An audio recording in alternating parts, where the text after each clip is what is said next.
అందులోనూ cinema stars అనగానే వాళ్ళు నిజంగానే పేరుకు తగ్గట్టే స్టార్స్ అనమాట. సో, దివి నుంచి భువికి ఎదిగినటువంటి తెంచినటువంటి దేవతలుగా స్టార్స్‌గా మనం చెప్పుకుంటాం. అందువలన తుళుక్కుమంటూ మెరుస్తారు వాళ్ళు. వాళ్ళకి పాపం సెల్ఫిష్ యాటిట్యూడ్ ఏమి ఉండదు. వస్తారు, నటిస్తారు, సరదాగా అందరిని ఆనందింపజేస్తారు. ఆ తర్వాత మళ్ళీ కొంత తర్వాత అదృశ్యమైపోతూ ఉంటారు. ఇవన్నీ కామన్.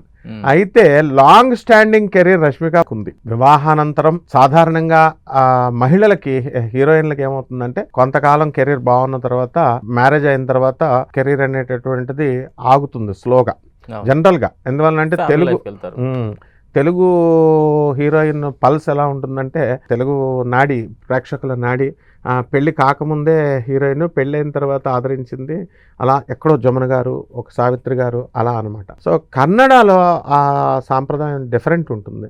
సో కన్నడలో ఆఫ్టర్ మ్యారేజ్ అనేటటువంటిది పుంజుకుంటుంది. అందులోనూ ఈ అమ్మాయి కొడవ అనేటటువంటిది ఒక కమ్యూనిటీ అనమాట కన్నడలో. కన్నడిగాస్ అమ్మాయి కొడవ సాంప్రదాయము అనేటటువంటిది ఏంటంటే ఒక దగ్గరగా ఒక ట్రైబల్ ఒక ఇంటీరియర్ ఏరియాల్లో ఉన్నటువంటి ఒక విలేజ్ అట్మాస్ఫియర్లో ఉన్నటువంటిది అనమాట. ఇది ద్రవిడియన్ సాంప్రదాయం, ద్రావిడ సాంప్రదాయంలోకి వస్తుంది. కాబట్టి ఈ యొక్క వివాహం తర్వాత ఈ అమ్మాయికి శుక్రుడు చాలా బాగున్నాడు. విజయ్ దేవరకొండతో పోల్చుకున్నట్లయితే ఈ రష్మిక మదన్నకి శుక్రుడు పన్నెండింట్లో ఉండడము, అందువలన చక్కగా వ్యయంలో ఉన్నటువంటి శుక్రుడు ఆమెకి మంచి కెరీర్ ఇవ్వడము, వివాహానంతరం కూడా ఆమె మళ్ళీ తను ఇంకా ముందుకు దూసుకెళ్ళిపోవడం అనేటటువంటిది జరుగుతుంది. ఇకపోతే విజయ్ దేవరకొండకి వచ్చేసరికి ఆయన యొక్క జాతకంలో గురుడు శుక్రుడితో కలిశాడు. సో గురుడు ఎప్పుడైతే రాహుతో ఉన్నాడు, మిగతావన్నీ వదిలేసేయండి, గురుడు శుక్రుడితో ఎప్పుడైతే కలిశాడో ఈ రెండు గ్రహాలు విరోధ గ్రహాలు కాదు, కానీ గురుడు శుక్రుడు శత్రువులు కాదు, కానీ బట్ దేవతల గురువు అయినా రాక్షసుల గురువు అయినా ఆయన పని ఆయన చేసుకుపోతాడు, ఈయన పని ఈయన చేసుకుపోతాడు ఉంటాడు. అందువలన కెరీర్లో ఏమంటే ఈయన చొరవ చూసుకొని ముందుకు వెళ్తేనే కెరీర్ అనేటటువంటిది ఉంటుంది. అంటే as to work very hard అనమాట. ఒక చిరంజీవి గారి లాగా ఒక చక్కగా హార్డ్ వర్క్ ఎక్కువ, డిసిప్లిన్తో పాటు హార్డ్ వర్క్ ఎక్కువ కాబట్టి మెగాస్టార్స్ అయ్యారు వాళ్ళంతా. ఒక సీనియర్ ఎన్టీఆర్, ఒక అక్కినేని నాగేశ్వరరావు గారు, వీళ్ళంతా కూడా. సో ఆ విధంగా మరి ఈ యొక్క విజయ్ దేవరకొండ గారితో పోల్చుకున్నటువంటి కెరీర్ కంటే మనకి ఈమె కెరీర్ చాలా బాగుందనమాట. ముందుకు దూసుకొని ఆఫ్టర్ మ్యారేజ్ వెళ్ళిపోతుంది. అదొకటే కాదు, ఆమెకి గురుడు 5వ ఇంట్లో ఉన్నాడు.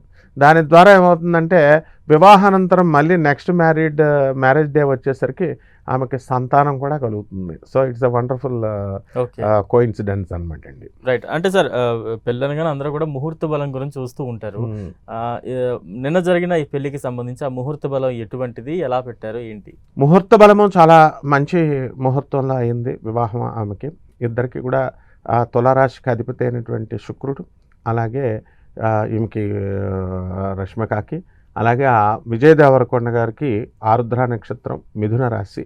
సో మిథున రాశి, మిథునానికిను బుధుడు అధిపతి, రాష్ట్రాధిపతి బుధుడు. ఆ బుధుడికి ఈ శుక్రుడికి ఇద్దరికి కూడా మిత్రగ్రహమైనటువంటి గ్రహాల్లోనే ముహూర్తం అనేటటువంటిది నిర్ణయించడం జరిగింది. సో ఎప్పుడు కూడా ఈ ముహూర్త బలం గట్టిగా ఉంది కాబట్టే, శుభముహూర్తం శుభలగ్నాల్లో ఉంది కాబట్టి వాళ్ళ యొక్క దాంపత్య జీవితంలో బ్రేక్స్ ఉండవు.